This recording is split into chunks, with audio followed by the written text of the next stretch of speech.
Hi everyone, Sal here from Khan Academy. Welcome to the Homeroom live stream. We had a little bit of a hiatus, but now we are back. I had a torn calf and other things, but I'm almost fully recuperated. But thanks for joining. We have a really exciting conversation today with Katy Knight, head of the Siegel Family Endowment. But before we start that, I'll give some of my standard announcements. First, a reminder that Khan Academy is a not-for-profit organization that we can only exist through philanthropic donations from folks like yourself. So if you're in a position to do so, please think about making a donation at khanacademy.org/donate. Also want to give a special shout out to several organizations that stepped up when they realized that not only was the world leaning on Khan Academy as we had mass school closures, but Khan Academy's costs had gone up and we were already running at a deficit even before that. So special thanks to Bank of America, Google.org, AT&T, Fastly, and Novartis for helping us fill some of that gap. But we still need more help. So if you're in a position to do so, please think about seeing if you can help out in some way. And then last but not least, I want to remind folks about Homeroom with Sal, the podcast, which is essentially a version of what you're seeing right now, where we're taking kind of the best of our live stream and putting it in a format that you can experience in your car without running into other cars. So check that out wherever you get your podcast. So with that, I'm excited to introduce Katy Knight, head of executive director of the Siegel Family Endowment. Good to see you, Katy. It's good to see you too. Thanks for having me. So maybe a good place to start is, what is a family endowment and what is a Siegel Family Endowment in particular? What's its focus? What does it do? What's the work of it? Yeah, that's a really good question. So, endowment for us, for some people, this is not true, but for us, is really just a fancy replacement word for foundation because someone else had already established a Siegel Family Foundation. And so, Oh, David, really? our I didn't know chairman, that. our It's chairman just and, name. and my boss chose endowment. And really, we're a foundation, a private foundation. So that means we give away money, but also engage in other activities. You know, we support research, we support really great nonprofits like Khan Academy that are doing really important work out in the world. But what we really try to do that's a little bit different because we're a smaller foundation and a little bit newer on the scene is also try to think about how we can change conversations, how we can do some thought leadership, and really are focused on reframing questions and ideas. So not just writing a check and sort of sitting back and hoping for the best, but really thinking about how we can help change the conversation and help people think about the impact of technology on society, which is our focus, in a different way. And so, that is both the positive impact and the sometimes negative impact of tech on society. And we're looking at both sides of the coin and trying to figure out ways to leverage tech for good and also to help mitigate some of the downsides that have come. Yeah, and as you mentioned, the Siegel Family Endowment is a longtime major funder of Khan Academy. So everyone watching who enjoys Khan Academy's existence, please thank Katy and David, whose family endowment this is. And I'm not saying that just because you're in the room. I would say this even if you weren't in the video conference or whatever we're doing. But maybe a good place is to kind of double click on what you just said, that your focus is on tech and it's mitigating its negative implications and promoting its positive. What are some of those things? What are some of the things that y'all are worried about that you have to kind of actively make sure that tech doesn't go bad, so to speak? And then what are the things that you could promote where the tech could be a force for good? Yeah, so I think we've seen a lot, in terms of misinformation or disinformation on the internet, where tech and social media platforms, communication platforms can be used for bad, where you have micro targeting, where you can really do things sort of in the darkness, the sort of underbelly of tech, and the way that advertising and sort of conversation targeting can work is really something that we've been looking at for a long time. And lots of people are looking at this from different angles, from academic researchers to institutions that are trying to combat and come up with practical solutions for this stuff. So that's just one example. I think, there are other economic examples of how tech can and has accelerated some of the divide in the country when you think about people who are benefiting the most from tech companies and those who aren't. So we look at all of those things holistically and think about how they intersect and how we can try to help soften the steep kind of differences, and how we can help change some of that for the better. I think the flip side of that, where you can leverage tech for good, is moments like this, where we're able to have these sort of conversations, share with people new ideas, new concepts online, speak to really broad audiences around the world, connect and share.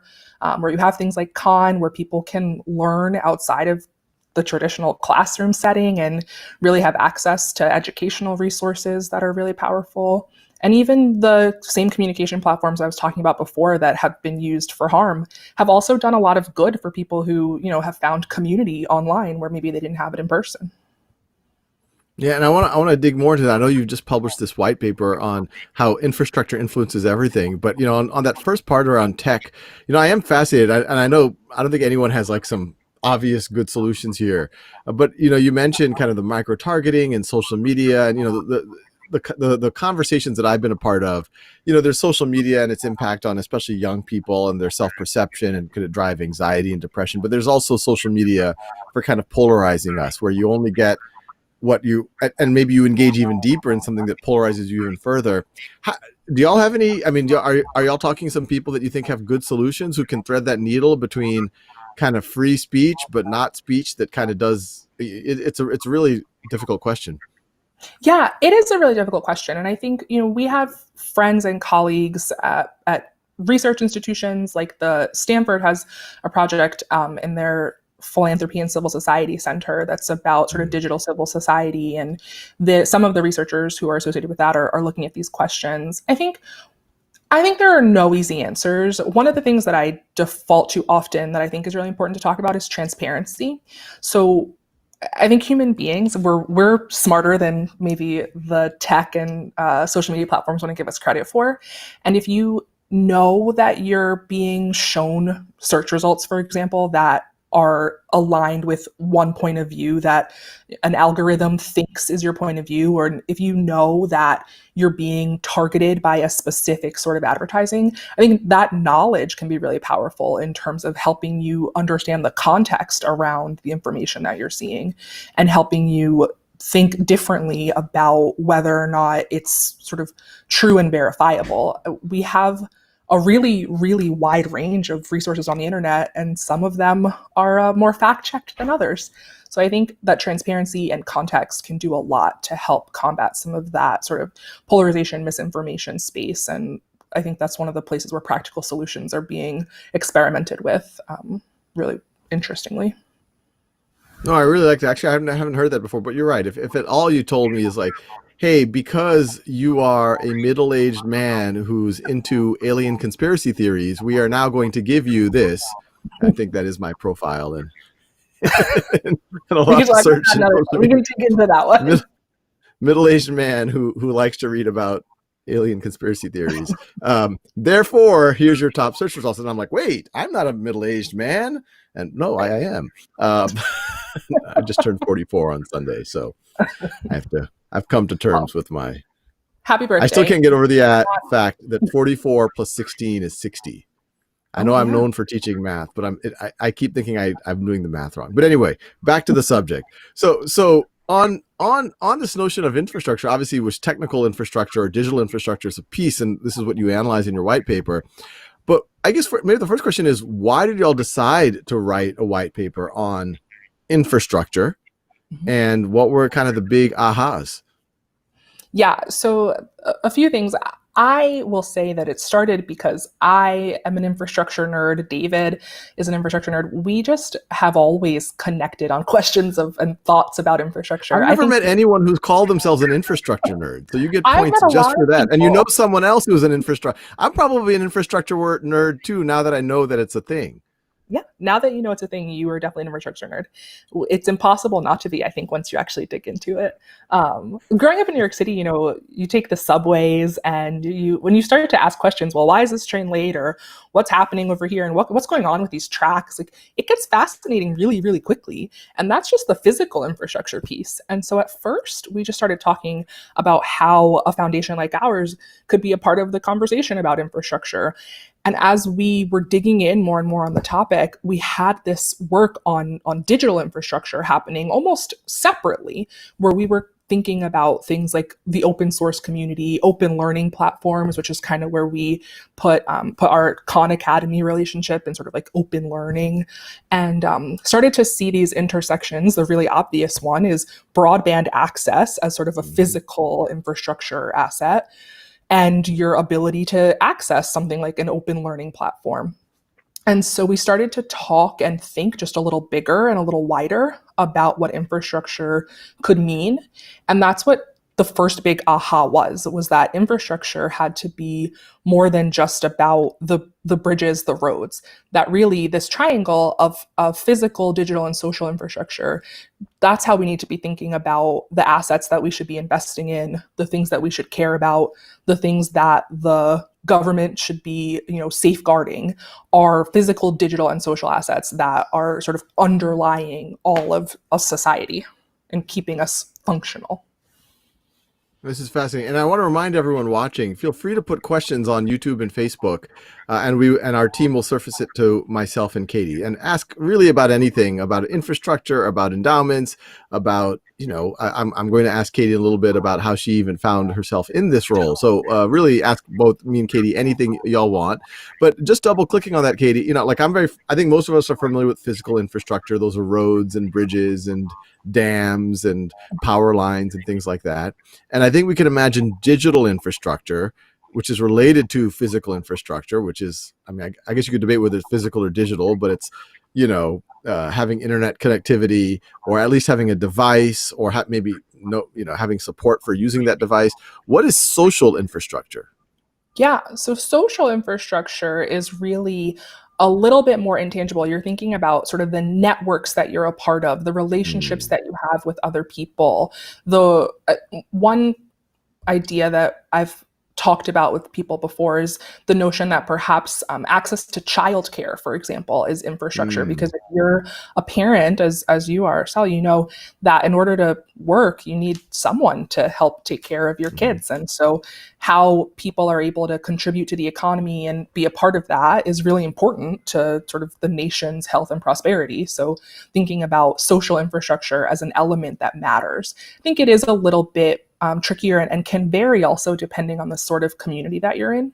So, for some people, having access to space where you can sort of co-working space where entrepreneurship and a culture of entrepreneurship is being built can help them launch new businesses and contribute to their local economy. We've invested in some work in rural America related to helping create space and cultures of entrepreneurship to kind of revive economies.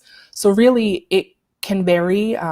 You can see in this illustration that we talk about the digital economy, we talk about libraries. Libraries are a place where I think that physical, digital, and social infrastructure really intersect, where you get both the access to tech, the physical space where you have information, knowledge, and also it's, opportunities to take classes, to maybe learn a new language, to access information about how to get online and how to use new technology. All of that can happen at a library, which is why they're one of our big examples in the paper, and kind of a space for really exciting new ideas, I think, about what social infrastructure and what infrastructure in communities can look like.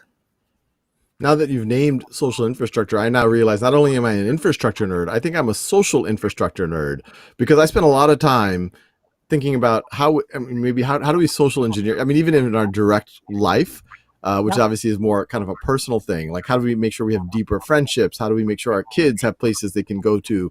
But then how do you architect that on a larger scale? Super, super fascinating.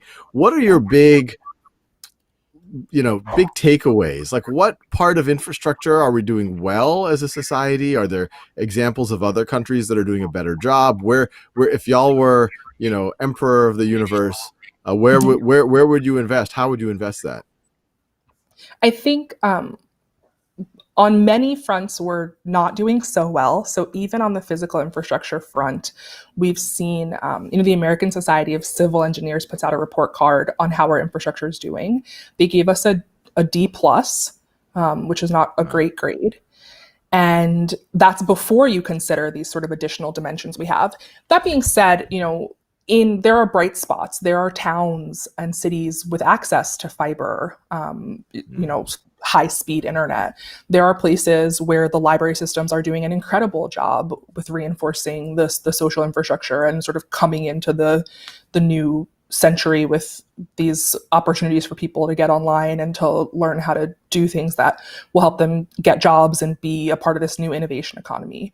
I think overall, we should be thinking differently about how we spend the dollars that we have to build new things and to sort of fix the old things. We haven't done a great job of maintenance, ongoing maintenance, but we should be investing with an eye toward how any dollar that we spend should have a payoff on all three fronts, not just one. And so I'm not going to say that we shouldn't spend more money. I think we do need to spend more money. It happens at the state and local and federal levels, but that we could also spend, the same amount of money and probably do a better job of it if we looked at things and thought about the payoff and also brought people to the table who represented all three sides of the triangle. Yeah, and to your point, sometimes the same effort can actually hit all three sides if it's thought out. What's your sense of why we have even just on physical infrastructure, it feels like that's even like it's not it shouldn't be a political issue. I don't think anyone argues with better roads, safe bridges, good utility infrastructure, et cetera, and because you suffer, it's very apparent when it's bad. It's very apparent when bad things happen or when power lines go down, things like that. Why do we have this D grade right now? I think it's a few things. Our infrastructure in the US especially is super decentralized. So more spending, more funding for infrastructure comes from the state and local level than the federal government, even though people think about, the federal government when you think about something as big as infrastructure. But actually, even in the physical sense, most highways are actually owned at the state level, not at the federal level, even though lots of federal investment went into creating the highway system and interstates and that sort of thing. We are not necessarily thinking about, the future when we make infrastructure investments either. So we are looking to fix kind of the immediate problems right in front of us, but not thinking about the future uses and future needs. So by the time you can get an infrastructure project through the bureaucracy, it can often already be outdated before things even start being built. And I think anything that involves spending, unfortunately, becomes a political issue, of course. And again, if we could think differently about how to spend smartly, I think everyone loves a deal. Maybe deals and bargains are not necessarily political. So if we can make the case that you're getting a really good deal by investing in infrastructure and looking at it through these three lenses, then perhaps we could get people to spend more money or invest differently without it becoming a political issue. Yeah, the argument with any investment, including infrastructure, is it should have some return. If you build a bridge, people have a shorter commute time. It'll increase commerce, and that will generate even, not only more productivity, which will generate more tax revenue, which you can use to pay for more infrastructure. There's a question here, and it's related to the one I just asked you. It's from YouTube. Haset Gasses. Why do we think America's infrastructure is worse than, say, Germany's infrastructure? First of all, do you have a sense that is something like that true? And it feels like a very comparable country. Is it based on how it's structured and the decentralized nature? Is it something else? It's just we're different than Germans in how much we care about our roads and bridges and things. Yeah, I think there are a lot of potential answers to that question, and I'm sure that there are people who will agree and disagree with my point of view on it. I think it's a combination of all those things. The U.S. is vast, even though I think we have comparables in other countries like Germany or even places in Asia like Japan or China, where they've done I think a good job building infrastructure, physical infrastructure. We also do have this really different decentralized system, and we do have, I think, a different approach in terms of how we think about whose responsibility is to take care of these things and how quickly we're able to move and to gain the sort of partnership and create the opportunity for new things to be built. I think we haven't made it as much of a priority to invest in our infrastructure in the US as some other places have. And it's a related question from Facebook. Christabel Mendoza asks, which cities in the U.S. would be good models that successfully encompass physical, social, and digital infrastructure? That's a really good question, and I'm hoping that as part of what we're doing with talking about this paper out in the world, that people will share more examples with us of where they've seen really great things happening, whether that's in a city, state, or even just a town. I think there are really good examples at all levels and all sizes of how infrastructure, these three pieces of infrastructure, can come together to work better together. We have some good examples in the white paper of places like Kansas City that have really leveraged their access to fiber internet to create new opportunities. That's coming back to that libraries example we were talking about. Some of the towns that we work with through our rural work, I'm not going to name them because there are now over a dozen, and I don't want to miss any, but there are a few called out also in the paper. Or if you sort of scroll through the website, which I think the link is somewhere on the bottom of the screen, you can kind of click through some of the map that we have, which calls out a handful of towns where we've invested that are doing a good job with this physical, digital, social framework. Are most of the examples, I mean, you've given one example of like, fiber optic, high bandwidth, that's both physical, someone has to dig up and lay down that fiber, but that's obviously digital infrastructure as well. And then you make it available in schools and libraries, and then the community can benefit, and they're having kind of a social connection, which is a social infrastructure. Are there other examples beyond? I mean, there's a question here from Susana Garcia Dominguez. Hi, Katy. What is the best optimization you have heard about infrastructure? Is it more of kind of this library flavor of things with high-speed broadband, or are there other kind of cool ideas y'all have been thinking about? I think we'd love to hear cool ideas from all over. So there's a place both on the website, but also sort of our emails are accessible. So we're always sort of happy to hear pie in the sky ideas for optimization here. I think a lot of what stands out is related to this, internet access, just because, especially right now, especially in the context of this pandemic, we've seen that be so important, and we've seen that there's still such an incredible divide in the country in terms of who has strong internet access and who doesn't. And I think that's why so many of the examples that are top of mind for me right now and that feel, innovative and important are related to that.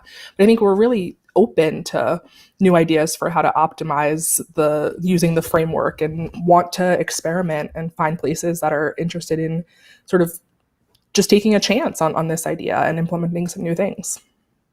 And do you think, I've been talking to a lot of folks lately, and I said, this COVID situation with school closures is not good. It's suboptimal, but if there's a silver lining, it's that there's more energy than ever in trying to close the digital divide. Are you all seeing that? And, on a scale of 1 to 10, how hopeful are you that in the next 5 years, the digital divide at home, at least in the US, is closed a good bit? I'm really hopeful about that. I think we have seen not just energy and enthusiasm around closing the digital divide more than ever, but we've also seen, I think, renewed interest from the private sector in helping us get there, which is one of the things that we talk about in the paper a bit too, is, we need to think beyond just the government has money and should invest here, but thinking about how the private sector, how the social sector, the philanthropic sector, nonprofit world that I'm a part of, everyone contributes to infrastructure, both in terms of the capital, the money that we're spending, but also just the thoughts and the governance of infrastructure and how we shape it moving forward. So I think that is something I'm super hopeful about in terms of closing the digital divide. I think we have a long way to go, and we have to keep pushing, even if we get back to a place where school is more in person than it has been, even if we're able to work from offices again, this still matters, right? It's not just if you have to do school on Zoom that you should be worried about the digital divide. It matters if you're trying to do homework at the end of the day. It matters for all sorts of reasons. So I think if we can maintain this energy that we all have around making sure that more people have access, I feel really hopeful that we can solve this problem, because we actually know how to solve it. Like, you bring the access to the people. Like you said, you dig the holes and you lay the fiber cable, you do those things, and we can get access to folks who need it. Yeah, and there's other things I'm hopeful of. Obviously the whole Starlink project, Elon Musk's microsatellites that he's going to put that he's already putting into orbit. That'll give us internet access almost anywhere.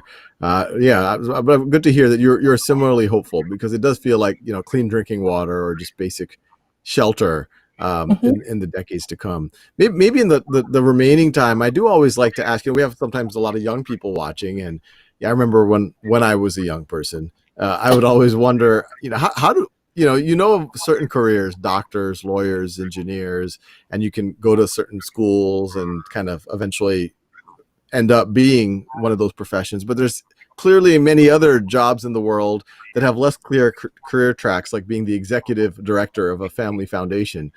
How did you see yourself doing this? What did you think you were going to do, and how did you end up in this role? Yeah, it's sort of a funny story, and I'll try to tell you the abridged version. But when I was in high school and in college, in my sort of early years of college, I thought that I wanted to work in the nonprofit sector. I thought that I wanted to start a nonprofit, and then I learned that there's too many nonprofits, and you probably don't need to start a nonprofit of your own, but maybe you could go work in one. And then I learned about philanthropy, and I said, oh well, better to sit on the other side of the table. Sounds good to give away money for a living. And I really quickly learned that there was not a clear career path into philanthropy, that it's very sort of bespoke. It depends a lot on the different foundations individually, and that there are not a ton of entry level positions. So I sort of forgot about it. I put it to the side and I said, maybe I'll get there one day. Until then, I'll go back to my idea of working in the nonprofit sector. And I did work in a nonprofit I went to school in Philadelphia, and I lived there for a few years after I graduated. I worked at a very cool nonprofit there that actually is a giant puppet, part theater, but also sort of social activism nonprofit called Spiral Q. And I Giant just, puppet park theater. it's Okay, so, when you just said giant puppet, I was like, what more is there? But now I think I understand it. It's a it's giant a lot. puppet. They are invested in sort of social activism, and Cool. it started a long time ago as just they would build these giant puppets, and they're protest puppets, and there's a sort of I can share a link later with anyone who's actually curious about this. But it was a great time. And then there's a little bit of luck. I happened to get a job at Google when they were launching Google Plus, because they thought there were some interesting use cases for the nonprofit sector, and I had that experience.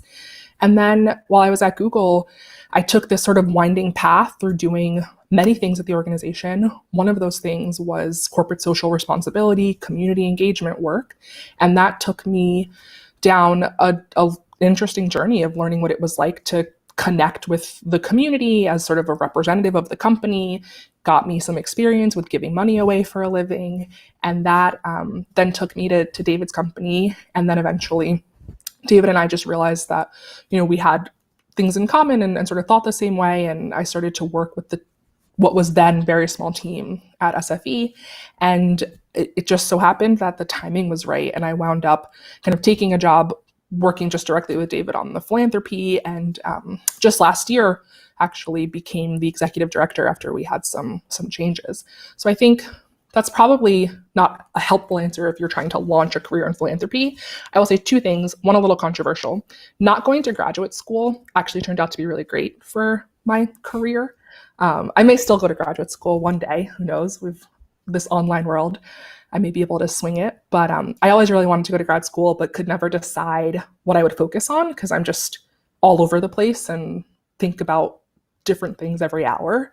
But not going to graduate school and sort of not focusing made me a little more adaptable. And so I would pick up any opportunity and look at it as a chance to learn something and try it on for size. And that kind of took me to a really interesting place in my career. And the other thing is just, I was lucky, and timing played a big role.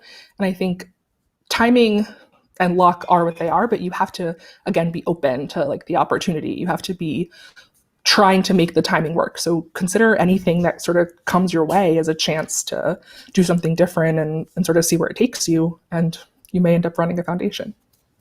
Yeah. So good, good. I'm surprised that you say you like giving money away.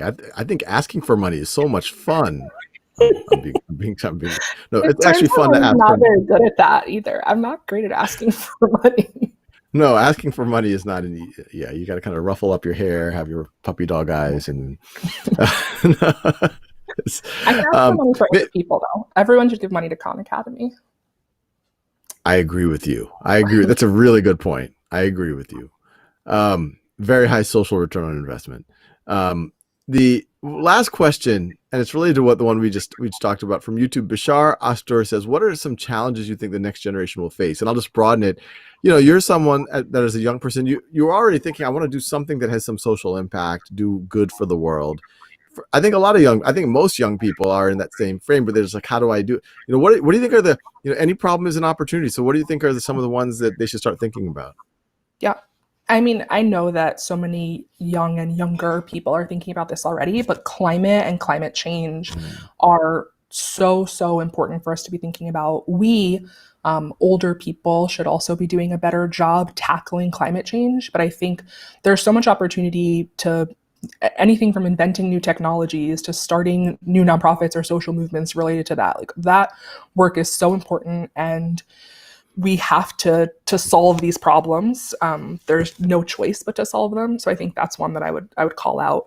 But coming back to some of the stuff we were talking about earlier, I think thinking about how tech can be used for good is not just a nonprofit sector issue. It's an issue for anyone, whether you're an academic, whether you're doing private sector work, no matter what, you can be looking at the world and thinking, how can what I'm doing contribute to solving problems rather than creating more problems? I think if we did more of that, no matter what we were doing, we would all be better for it. No, well, that's great advice, and I can't imagine. Yeah, it's a very existential issue of climate change, so that's a good one to highlight. But there's many, many more. Well, Katy, whenever we have these conversations, the time always goes by faster than I expect. But thank you so much for joining. This was a real treat, and thank you for your support over the years.